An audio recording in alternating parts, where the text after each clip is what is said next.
Okay, thank you. So I think for the last 2 days, like you have given your thought with respect to why information sharing. Would anybody like to share that information as to why information sharing and transparency in government? Like we'll take another 2-3 minutes and we'll see like what people have thought about them. Why information sharing? I have given the hint also. Why information sharing and transparency in government?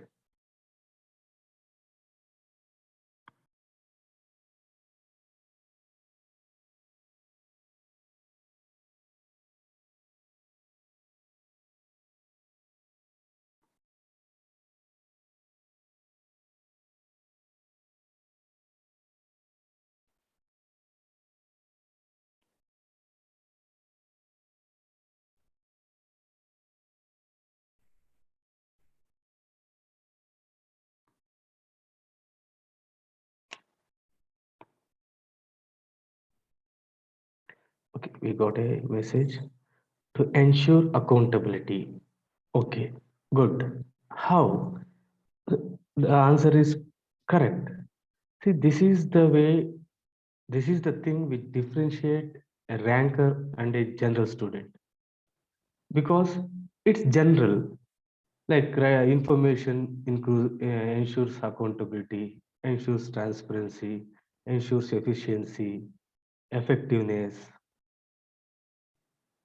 all these things discourages corruption, ensure accountability. Same, see again. See, this is the way in general all can write. You can write all the things in the syllabus. It increases transparency, accountability in order to protect, once again, integrity. Protect integrity. How? See, once again, you are not telling how.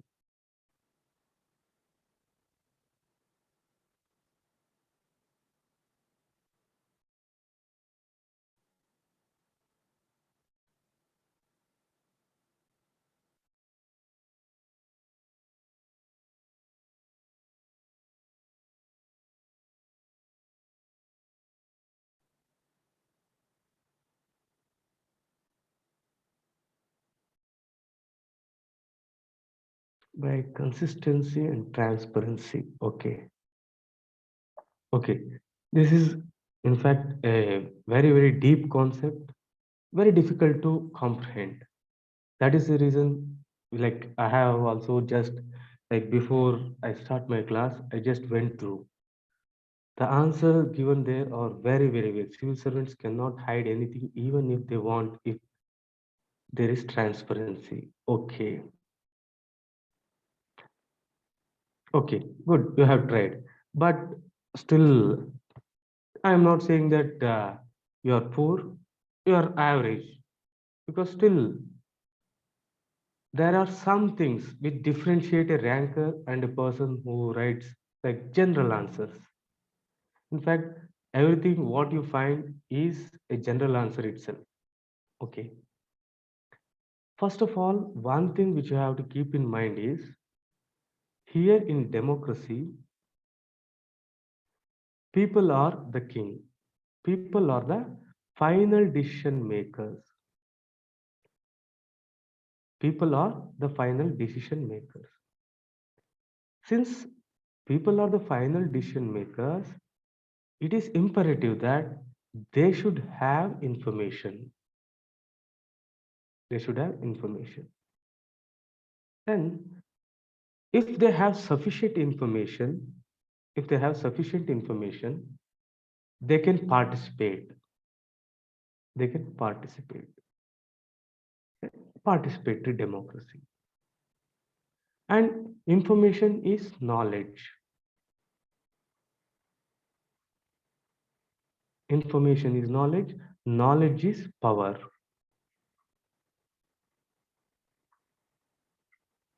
Information is fact.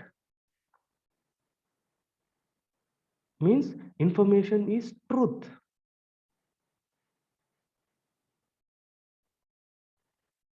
If we have the information, then it implies that we know the truth. So if you know the truth, it is very easy to act. And another thing is, information has a tool, has a weapon. Information as a power, empower citizens, and also civil society groups. And by this, it helps to voice their concern as to what they want. That is one dimension. And here, another important thing which you have to keep in mind is, civil servant or public servant is a servant of people, is a servant of the people. So, master by rule should know. So, people are the masters. So, by rule, they should know what their servant is doing. That is one point. Second thing is, public servants are working under the public trust. The job they have is given by people. So, to uphold the trust, they have to work in a transparent way, right? And also, like we can correlate these things to fundamental values, foundational values which we have discussed. Information is a fact, it's knowledge, it's truth. So, if these are provided, if these are present, even the citizen can take decision objectively. His decisions won't be biased because he has got sufficient information. Right? So there are okay, we have got a message. People find way to participate in decision making. Yes, great. So in this way, you can elaborate. So let us see these things step by step in a systematic way. First and foremost, the most precise definition is, what is information sharing? Information is proactive disclosure of information. It is the first thing. It is not, information sharing is not reactive. Means after someone asks or after you are forced to give information, that precisely does not include information sharing. Though it's information sharing, to be precise, it is proactive disclosure of information. Then what is transparency? Transparency can be understood in two levels. One is openness. Transparency indicate the level of openness, how transparent things are happening. And access to information or data is the second part. So we can say that information sharing is the subset of transparency. Transparency is a bigger thing. In that comes the smaller one, information sharing. Transparency refers to two distinct things, that is level of openness with respect to all the things, all the activities, then access to information, right? And information sharing with respect to Indian democracy is a very, very new phenomena, recent phenomena, because during the colonial period, in fact, the secrecy was the rule, transparency was an exception. After a Right to Information Act, things have changed. Now, coming back to the same question, why information sharing and transparency? So here I have given a hint to you. If you get any topic, fundamental thing what you have to do is just add questions. Why information sharing? How information sharing? What are the limitations of information sharing? For any topic, just put this question and try to answer. You will get a clarity. In exam, in fact, they are asking the same thing. Okay. People are the final decision. Why information and transparency? Because people are the final decision makers. For them to take objective decisions, For them to take effective decision, information is very important and the thing should be transparent. Next, information is knowledge, information is power. In the same line, information is a fact. It's not a value thing. Fact is the one which can be proved, and fact is that which is truth. So, as the final decision maker, as the king of the democracy, people should know what is the truth.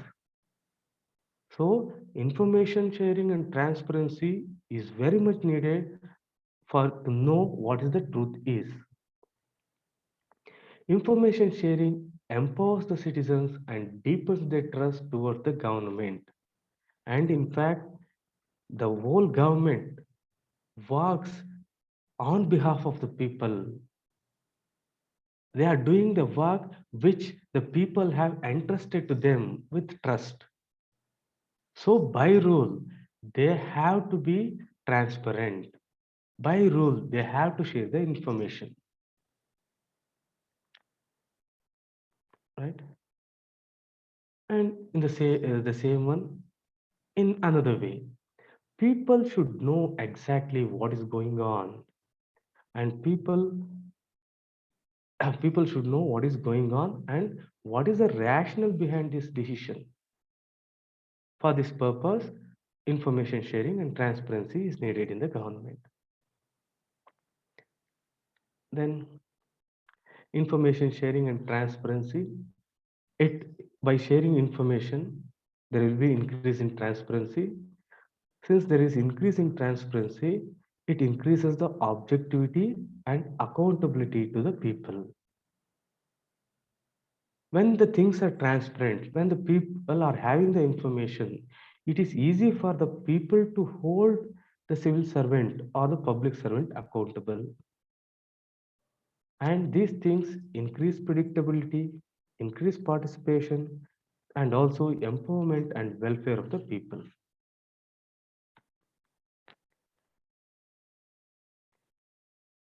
As we discussed, transparency has two dimensions. One is openness in public dealing and also right to information. This includes everything, how they work, what they do, everything, and right to information. Okay. Information sharing empowers citizens and deepens their trust towards the government. Repetition here. Most important aspect is the extent and access to information. Say, for example, now what they are doing is under RTI, Right to Information Act.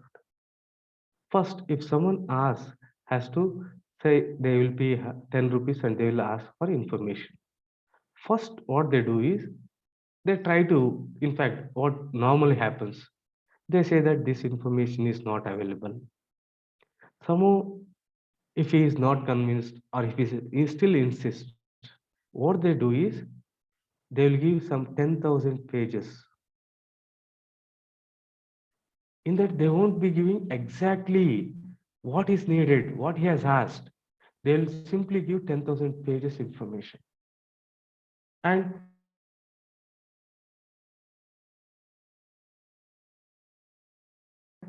you won't be getting the exact information what you have asked. So information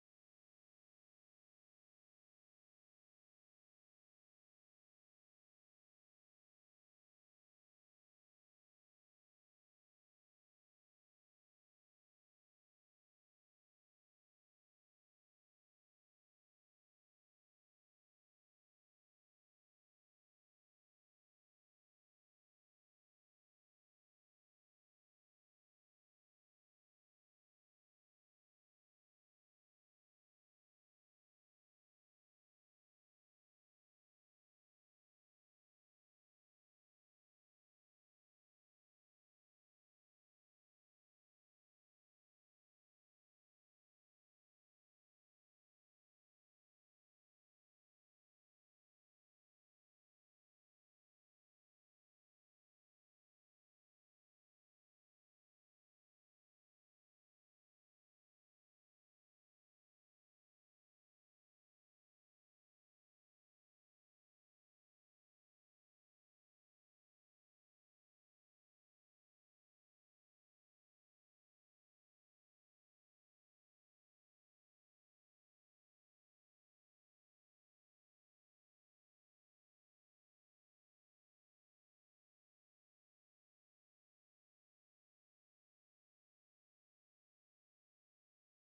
Sorry, there was a network issue. Okay. So if a person goes and asks for information under RTI, the officials exactly know what the person is asking, but they'll give such a vast amount of information that it takes days for that person to, in fact, see what is that. In that, the information will be in one line or two line. So this cannot be said to be information sharing. Then what are the three things? What are the major ingredients to say that the information sharing is up to the mark? So here there are many dimensions here. Some of the dimensions are with respect to the scope, with respect to the accuracy and timing. They have to give information which the person has asked. And also they have to provide accurate information. And also they have to provide timely information. Say you are asking information today, and what if this information will be provided to you after 1 month? So most important aspect is the information should be timely, accurate, and it should be encompassing the thing which you have asked. The scope should be broader. And also, there should be a provision as to what if it is not accessible. If the information is not accessible, as in case of our citizen charter, if the standards are not met, then what is the way out? What is the redressal mechanism? These things should be present. Okay. Information sharing and transparency should be a norm in democracy. Norm, you just say rule. Norm, rule, unwritten rule in democracy. Why? So the same things here. First one, in democracy, public servant is working under the public trust. People are the final decision makers. For that, information sharing and transparency has to be there. Apart from that, there are few things which are given in second ARC. Let us see those things. Okay. In a democracy, people are sovereign and the elected government and its functionaries are public servants. Right? I hope you got the crux of the thing. Since these are the servants of the people, they have to share the information and they have to deal the things in a transparent way. Public functioning has traditionally been in secrecy. It is a colonial legacy. To overcome that, we should have information sharing and transparency. Openness is a culture which needs to be nurtured, with privacy and confidentiality being an exception. Second ARC says that in a democracy, we should have a culture of openness. Means it is not like a new thing which will come. There should be a tradition of openness, that which is being passed on from one generation to another, from one government to another, that which exists over a period of time. And secrecy should be an exception. Okay. Why confidentiality needed in government? Can anyone say why there is need of confidentiality? Confidentiality is in fact correct. Secrecy will be a very narrow word and also very negative. Why confidentiality? Or to make the point clear, why secrecy? Think that it is an exception. Like we are not saying that security should be there. If at all, if there is, why? Why secrecy should be there? Right? Let me answer this. The only instance, the only case under which government can maintain secrecy or confidentiality is to see that to protect the information from enemies. Okay, If data is exposed, then it may get misused. Okay. Yes, but you're not hitting the bullseye. I have already told this many times. Already I have used the term more than 5, 6 times in the same class now. Okay, okay, it doesn't matter. Why secrecy means, once again, it is in the interest of the people. It is in the interest of the people. If there is something held as secret by the government, it should be in the interest of people. It should serve public interest, right? Are you with me? So anything, if there is anything held by the government as secret, then it should serve public interest, public welfare. Then only it should hold. Otherwise, no.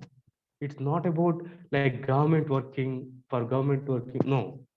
If it is not useful, if it is not upholding public trust, if it is not in the interest of people, then nothing should be kept secret. Like say for example, the like Pagna ji and Yashwini ji have mentioned, that is correct. But why protecting the information? Some may misuse. So misusing, protecting, at the end, ultimately, if it leads to public good, then only secrecy. Otherwise, let others take the data. Let enemies take the data. If enemies take the data and if it is increasing public interest, then no need for secrecy. Only thing is public interest, people good, people welfare. Right? Okay. Only the larger public interest, confidentiality or secrecy in government, only if it upholds the public interest. So in this regard, what are the things which can be kept as confidential by the government? So these things are important. It is given by second RC. Everything I am teaching here are from second RC, not general things. Now we get how to use words while writing answers. Okay, okay, okay. Sensitive matters affecting national security. So first I have given the broader thing. This is the major thing. In that, let us see like what second RC says that it is in the interest of people that we can maintain something secret. That is sensitive matters affecting national security, right? So national security is a very important thing. If national security is sacrificed, then public interest will also be sacrificed. That is one thing. Second thing, this one you have to like give due attention, because generally we won't think like this. But second RC has given this. Collective responsibility of the cabinet demands confidentiality. Here, as you are aware, the whole cabinet acts as a team. They act as a team. So to act as a team and to be responsible to the people collectively, not individually, there has to be some secrecy.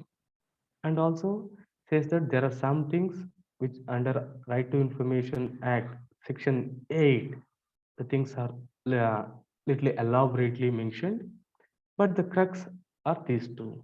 Under the Right to Information Act also, these are the things which are exempted under the purview. So one is sensitive information affecting national security, and collective responsibility of the cabinet demands confidentiality. Like you can use this word as it is. And also these are not exclusive. I am restricting to second ARC. In general, I can go on telling the things. We'll do that.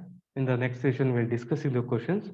I'll put my thoughts also, but this is the most accurate and you have to write these things invariably, right? What are the hindrances for information sharing and transparency in governance? So can anyone say, or just for 30 seconds think, what are the hindrances in sharing information? what are the things which are coming in the way of sharing information, right? In this regard, invariably our Official Secret Act, that is one of the most important thing. Official Secret Act of 1923, generally called OSA. The officials say that they won't even say this is under the Official Secret Act that we are not giving information. They simply say OSA don't permit us to give information. In that also, Section A of OSA, Official Secret Act, that is the national security part, is the most like what I can say is one of the most important tool in the hand of a bureaucrat or the politician or the public servant which holds the information. Section A of Official Secret Act deals with national security. And in fact, these things are converting practically everything, every issue of governance into a confidential matter. They say if there is some information, they say that it is in the national security that we are not giving, right? So let me like some of the thing.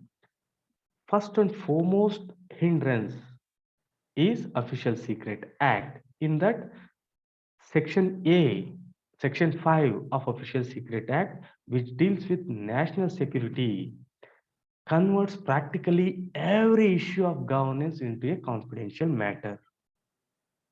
This is one of the silver lining for the public servant as to why he should not give information.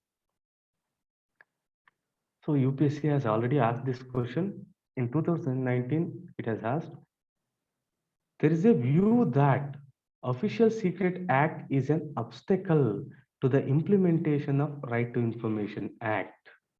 Do you agree with this view? Discuss.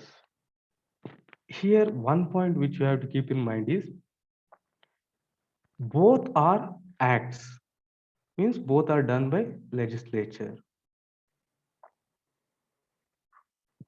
One act is saying that you keep everything secret. Another act is saying that give all the information. So there are some things which are acting as an obstacle to the implementation of Right to Information Act. So second ARC also agrees with that. Second ARC says that there are some things which act as an obstacle to the implementation of Right to Information Act. So second ARC has advocated that Official Secret Act should be repealed. Official Secret Act of 1923 should be repealed and substituted by a chapter in the National Security Act containing provisions relating to official secret. Necessity for separate and consolidated law on national security. So second ARC agrees that it is acting as a hindrance, and also it gives suggestion has to repeal this act, and in place of that you come up with National Security Act, which contains the provisions relating to official secrets. Then what are the other hindrances? One was the Official Secret Act. The other things which are mentioned in second ARC are Civil Service Conduct Rules 1964, which prohibit communication of an official document. So the second hindrance is the conduct rules themselves, which prohibit communication of official document. Number 3 is Section 123 of Indian Evidence Act. See, the act was enacted way back in 1872. It prohibits giving of evidence from unpublished official records. So this will suffice. Don't go in depth. In fact, since these things are mentioned in second essay and also already a question been asked, there are high chances that in future you may get as to like how civil service conduct rules hinder the implementation or coming in the way of transparency and information sharing. And Indian Evidence Act also, they prohibit giving evidence from unpublished official records, right? Then ministers oath of secrecy. As you are aware, all ministers they take oath of secrecy. Second, as he says that oath of secrecy should be repealed, and in place of this oath of secrecy, there should be oath of transparency. Oath of transparency, right? These are the things which hinder or obstruct information sharing and transparency in government in general, and official secret act is the major one in that, especially section 5, which deals with national security. This section 5 converts everything, any part of the governance, any action of governance into a confidential matter. Okay. So in this regard, with respect to information and transparency, we have to internalize the integrity pacts also. This we have already studied. I'll just brief these things. Integrity pact refers to an agreement between the public agency involved in procuring goods and services and the bidder of public contract to the effect that okay, bidder has not paid and shall not pay an illegal gratification to secure the contract in question. So here we have studied like CVC in on behalf of ONGC has signed integrity pact with Transparency International, and also it is made a law that there should be integrity pact in all the defense contracts which are worth more than 300 crores. Here to the same. Say, for example, with respect to implementation, first they have to identify the transactions requiring integrity pack to provide a protocol for entering, if needed, amend the existing legal framework to make integrity packs enforceable, like Indian Contracts Act and Prevention of Corruption Act. If they are coming in the way, you please amend the things. Then coming to other things, like I was searching, so I found this like IAS Baba in that website. So these are like general things which we have already discussed. So I'll be providing these things. You go through them. Along with that, this is the thing. Same thing here. Let us not repeat the same thing. It will be once again like reading, because I have to take time, analyze, and I can then only explain the things. Just some 10 minutes back, I got this. So these are okay. You can just get some few points. Please go through them. Okay. Information sharing. Why right to information? So in this regard, they have asked a question also. Right to information act not not all about citizens empowerment alone. It essentially redefined the concept of accountability. See, I have already told you, UPSC is revealing what is there in the mind of UPSC through some questions. So this is a question like that.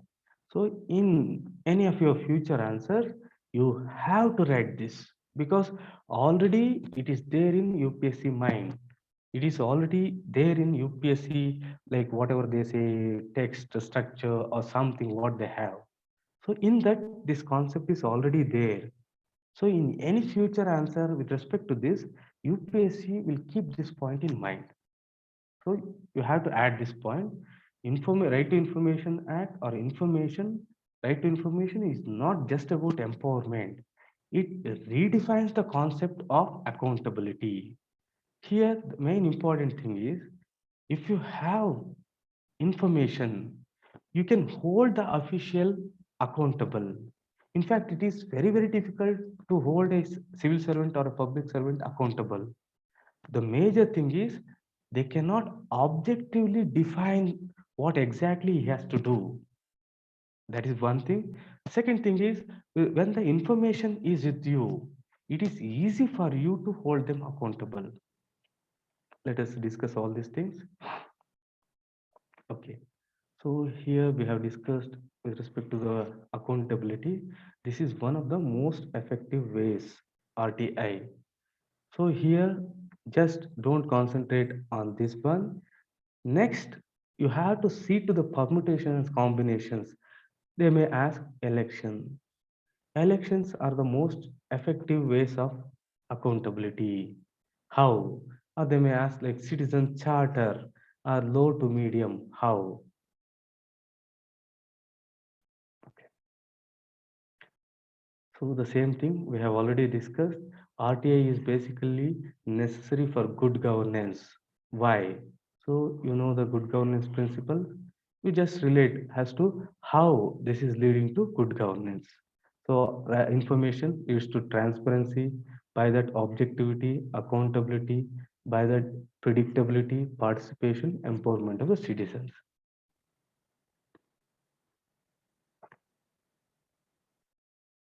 Right to Information Act is a paradigm shift in the administration, a path-breaking legislation which signals the march from darkness of secrecy to the dawn of transparency. This I don't know why Second ARC has mentioned this phrase at least 3 4 times. So I feel this is also very important. So you can use this phrase in your examination. It says that like because of Right to Information Act, we have been moving from the darkness of secrecy to the sunshine, the morning of the transparency. Importance of RTI Act. RTI law helps to be asserted the alienation of people from administration and unchecked corruption in the system. RTI law helps to arrest the alienation, means separation of people from the administration.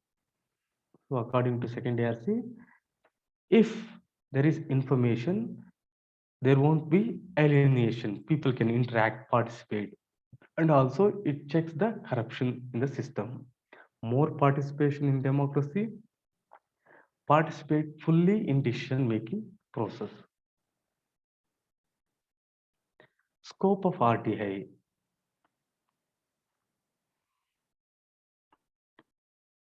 RTI is very comprehensive, covers almost all matters of government, and has widest possible reach. It is comprehensive, covers almost all aspects of governance. This is very important. RTI is applicable to government at all levels. Most of you might be knowing and or in otherwise in confusion. So it applies to union government, state government, local government like your municipalities, your panchayat raj institutions also come under this, as well as recipients of government grants. Very important. So if any NGO or any private organization, if they are getting any grant, these are also under the purview of RTI. Okay, let me ask you a question. Is Amazon under RTI? Is Amazon, Flipkart? Okay, no. Okay, great. If Amazon is receiving grants from the government, then does it come under the RTI? Okay, yes, clear. So this is important. Not everything present comes under RTI. It is about union government, state government, and local government, and also recipients of government grants.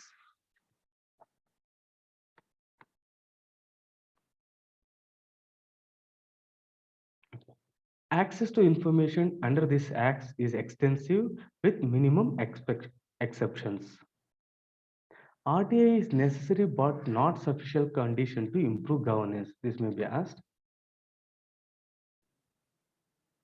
Okay, BCCI exception. Okay, great.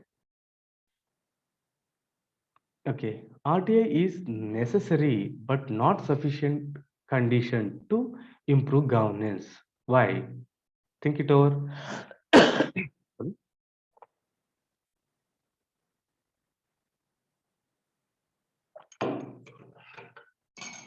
RTI or just a right to information? is necessary but not sufficient condition to improve governance.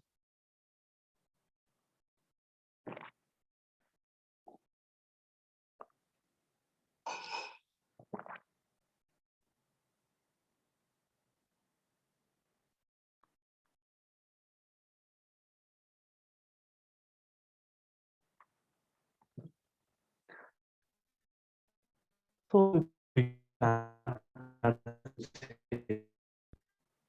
I okay, we got an answer. Only RTI alone cannot improve governance alone. With that, transparency should also exist. Okay, great.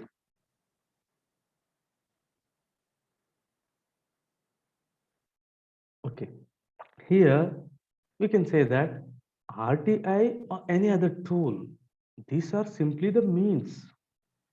These are only the means. These are not the end. Say, for example, the marker or the pen which we use, they are just instruments. They are not the end. End result is good governance. So here it is the basic necessity but not sufficient. Let us understand how. RTI signals the radical shift in our governance of culture, permanently impact all agencies, permanently impact all agencies of the government.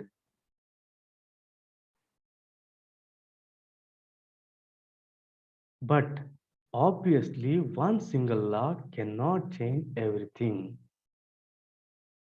Very important. So it is necessary. You can add these points like as positive or merits. But why it is not sufficient? The my correct answer is here.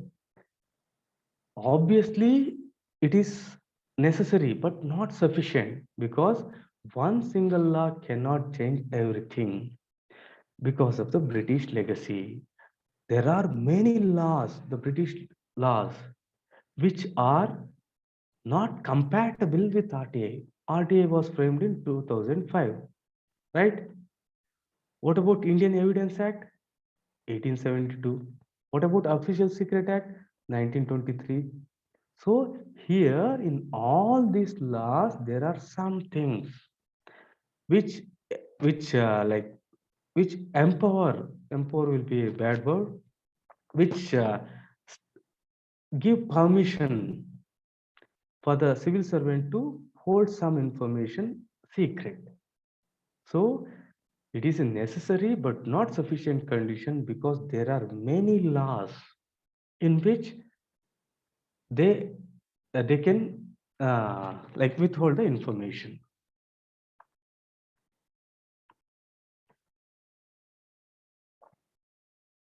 A lot more need to be done. So RTI Act right to information is not sufficient. Along with that, there is a need to change the previous laws which are acting as obstacle. Like as we saw in the UPSC question itself, Official Secret Act, right? Along with that, protection of whistleblowers. This is very, very important, but it is not been explicitly dealt in many places. See, what happens? Say, for example, I am working in an organization. If I am given legal protection, if I am given legal protection, definitely any people of any person of integrity will tell the truth. At the end of the day, all are good. All are good. But you may feel some are bad just because you and they are not compatible. Similarly, we as human beings by nature, we are ethical. But the circumstances change the things. In India, visual protection is in America. What happens is if there is something wrong, if a person feels that that is wrong, he simply says those things. Why? Because he is getting protection, complete protection. This is not there. So this has to be there. Decentralization of the power has to be there. and fusion of authority with accountability at all levels. So these are very important because second has said these things, right? So right to information is necessary but not sufficient for the following reasons. In that, some British laws are hindrance. Next, you have to come up with the protection of whistleblowers laws should be there, and decentralization of power should be there, and also fusion of authority with accountability to improve governance. Okay. Oath of secrecy. There is a need of transparency in place of oath of secrecy. So second ARC says that in place of oath of secrecy, you should have oath of transparency. These are some of the things with respect to information sharing and transparency. Okay. Okay. If you have got any doubt or any new point to add to these things, okay.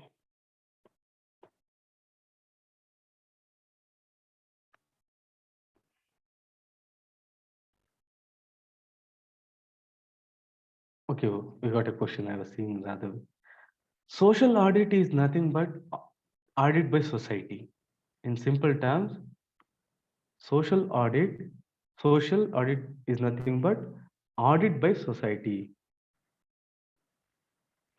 Here generally here generally audit.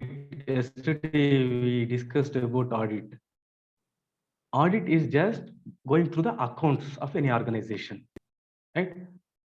So going through the accounts.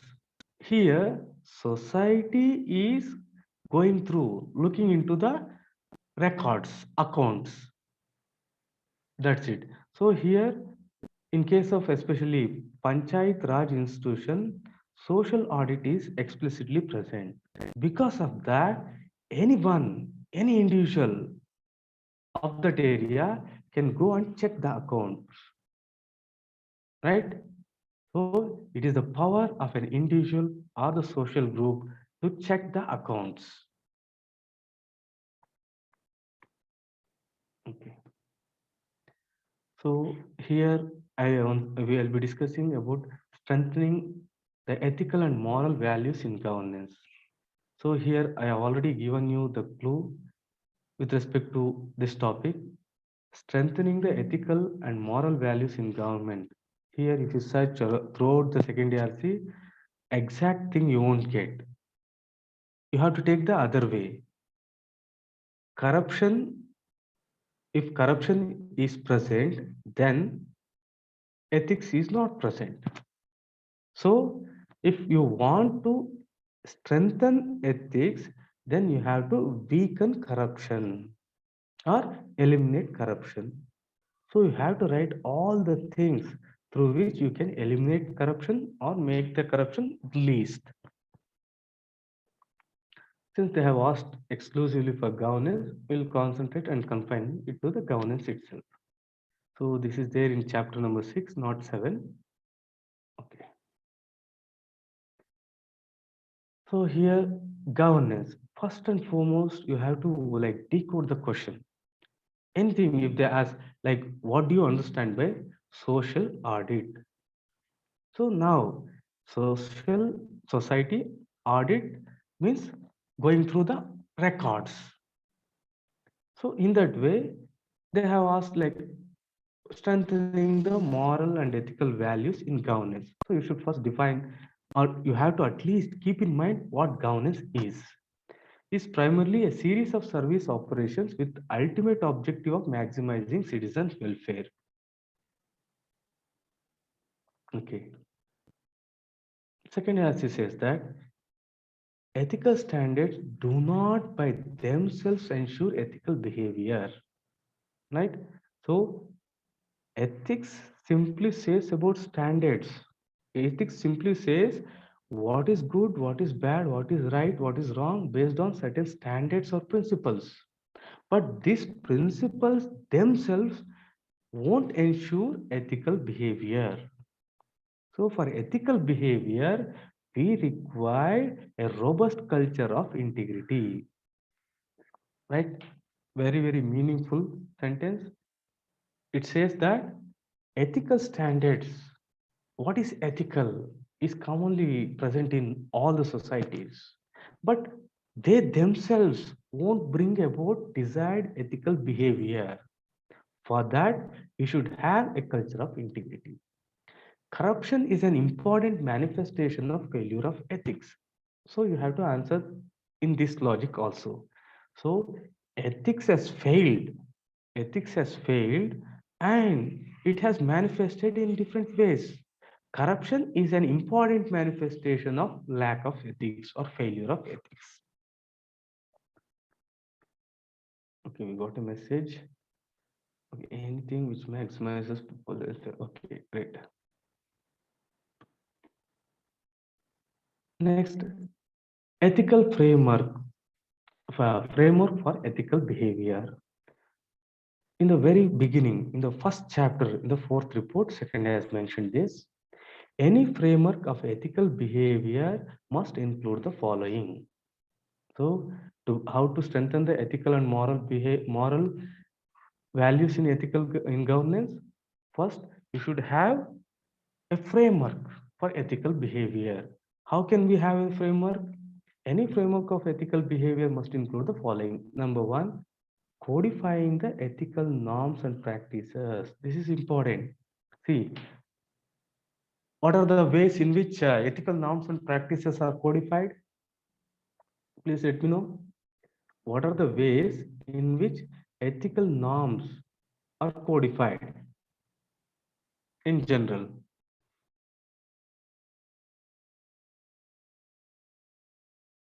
Okay, good. Any other?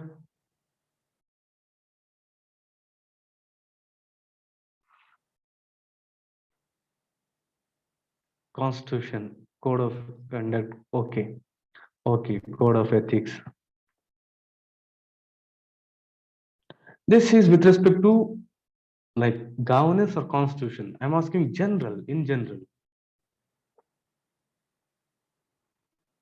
For a civil servant, these are the sources of ethical behavior. To be precise, our customs, our traditions, the norms we follow, in even our religion, these are nothing but the codification of what is ethical, right? So religion is based on codifying these things. What is ethical? What is ethical standard? These are very subjective things. These are mental constructs. So first, in an administration, in an organization, or in governance, or in any place, first of all, we have to codify ethical norms and practices. Then, disclosing personal interest to avoid conflict between the public interest and the personal gain. So, this is one of the important ways to avoid conflict of interest. How? As I told, number one, disclosing the personal interest. This is a minimum basic thing. Then creating a mechanism for enforcing the relevant codes, providing norms for qualifying and disqualifying the public functionary from the office. So by these ways, we can ensure ethical behavior in governance according to second ARC. Let me read out these things again. Codifying ethical norms and practices, disclosing personal interest to avoid conflict between the public interest and personal gain, creating a mechanism for enforcing relevant codes, providing norms for qualifying and disqualifying public functionary from office. These are very important. Okay, we got a message. Okay.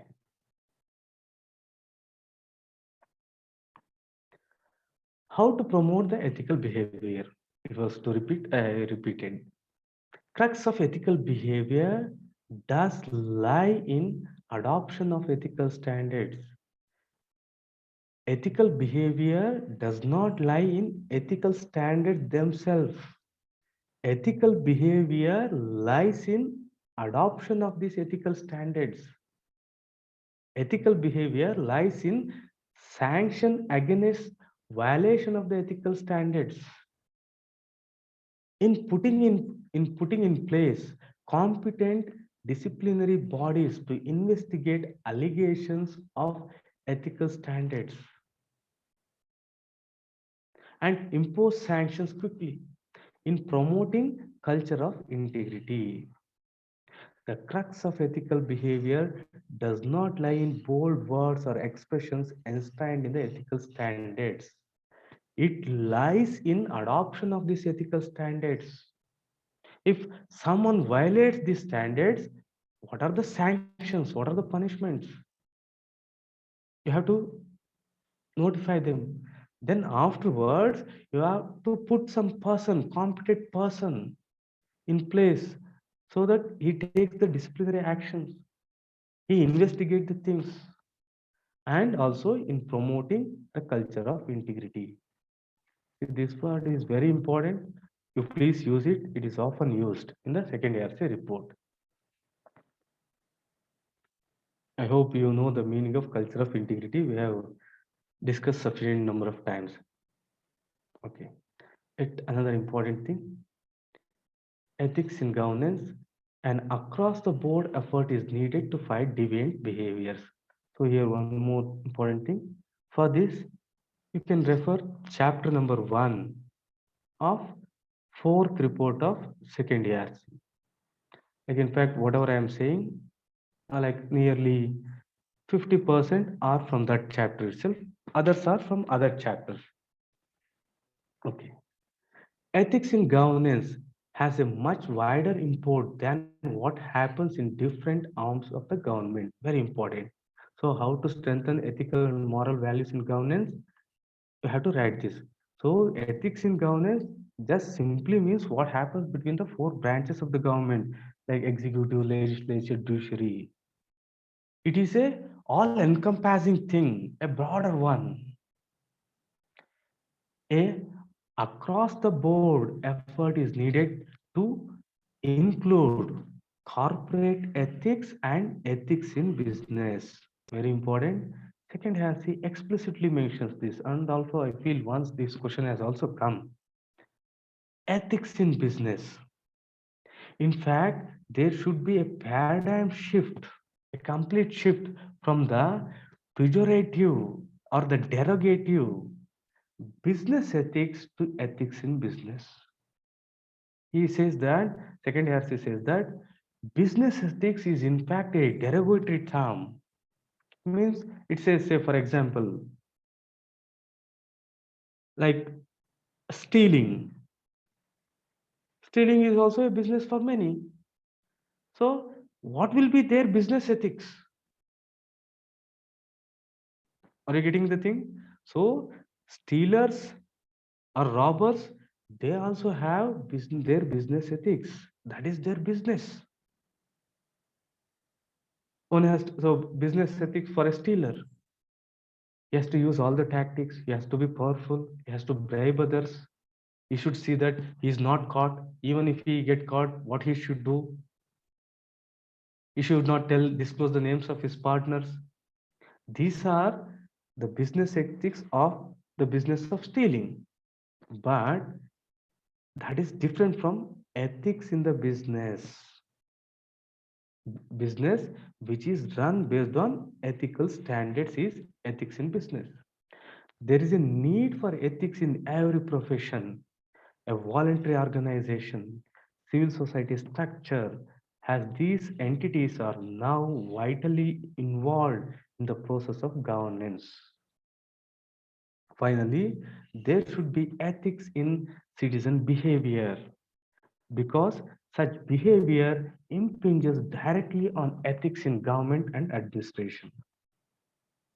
Right?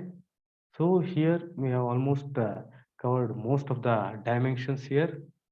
So here to sum up the things with respect to this slide, second ERC says that It is not sufficient if you concentrate or if you think about what is happening within the government, within the four branches.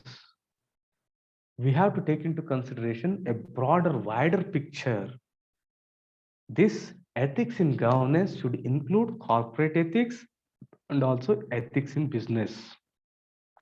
And we have to have a paradigm shift from business ethics to ethics in business.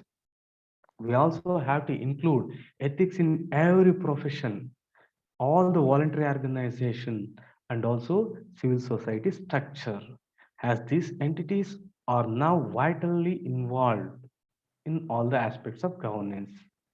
Finally, there should be ethics in citizens' behavior because such behavior impinges directly on the ethics in government and administration. Right? So, if people are unethical, definitely they will choose a government which is unethical. If people are unethical, they won't bother if the government is ethical or not. So, there should be ethics in the citizens' behavior too. Right? Okay. Any doubt with respect to the things we have discussed? Okay, we got a message. In fact, like I'm not able to like improve the things. These are the things. In fact, I prepared long back the same things, but I'll prepare better.